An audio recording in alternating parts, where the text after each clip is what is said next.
వనరులు అంటే ఏంటి అని రాజు వాళ్ళ అమ్మని అడిగాడు.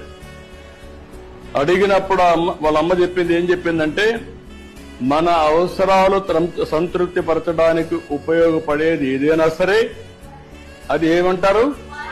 వనరులు అంటారు. మీ చుట్టూ ఒకసారి పరిశీలిస్తే అనేక వనరులు మీరు గమనించవచ్చు. తాగేదానికి ఏం కావాలంటాం? తాగినప్పుడు దాహం వేసింది, ఏం చేస్తారు మీరు? వాటర్ తాగుతారు. తాగినప్పుడు దాన్ని ఏమంటారు?